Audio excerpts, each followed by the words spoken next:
The K24, renowned for being Honda's most versatile engine. Even just on this channel, I've seen it in multiple Accords, an S2000, a Fit, a Civic, and an Integra. And in every one, it's brought the car into a new league, combining torque, power, reliability, a sonorous induction noise, and surprising fuel consumption. But it's one thing to K-swap the world, it's another to supercharge it too.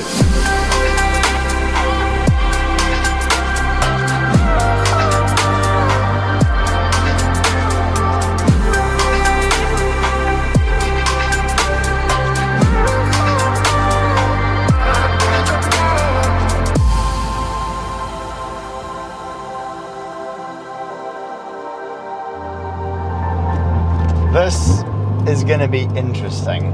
I've become very accustomed to the way that my naturally aspirated K24 drives, but with a supercharger, I imagine it's going to be quite the different story here. So I'm going to brace myself for the speed and the power, and let's see what it does, eh?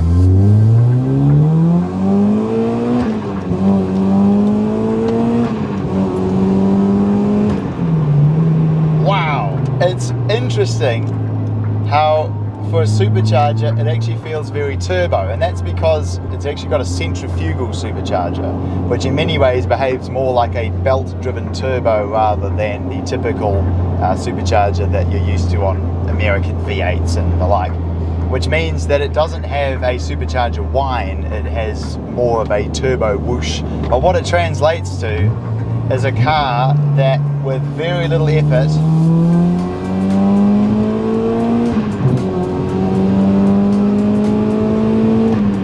will get up to some truly monstrous speeds in a very, very short space of time. In essence, this is an Accord Euro R with a K24 block sandwiched between the K20 head and accessories. It still has the RSP manifold, it still has the familiar Recaro seats and Momo steering wheel, and it still looks stunning on the outside.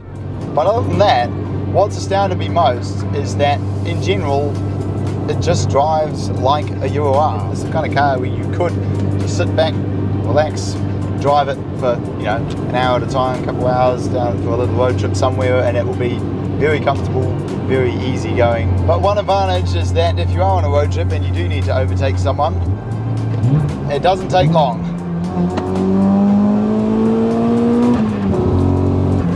Oh, misfire.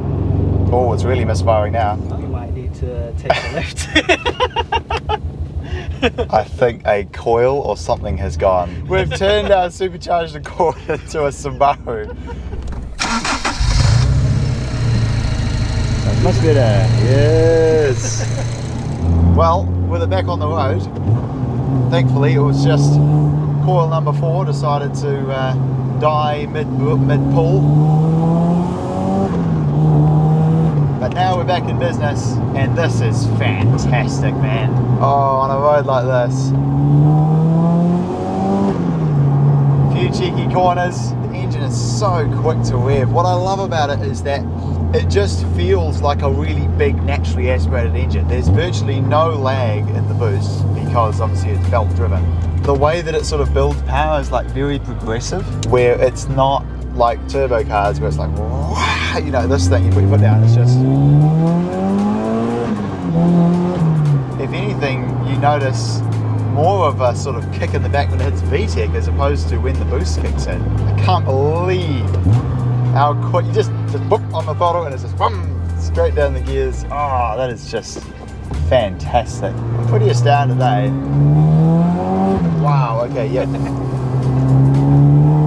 Oh wow, you can really feel the way the limited slip diff works as well. You come out of corners, man, oh my goodness. Like, obviously with a naturally aspirated engine, you kind of get that wrenching effect with the wheel, but then when you actually have double the torque that you would have otherwise, it's even more pronounced.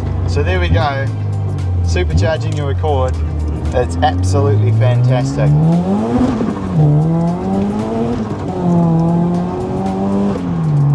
Oh, wow, it's fast. A lot of fun. Man, this is something else, man. This is brilliant car to drive.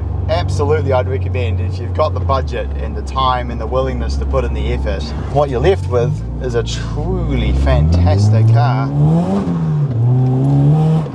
Oh, it's just so easy. You don't even have to work for the power. It's just foot down and it's just in your seat. So there we go, as we pull up next to the old faithful early Accord. Thank you very much for watching this episode of Kiwi Car Life, and I will very much look forward to seeing you again next time. What a machine! Oh, cheers! It's fantastic. Oh, great. I'm glad you love it, mate.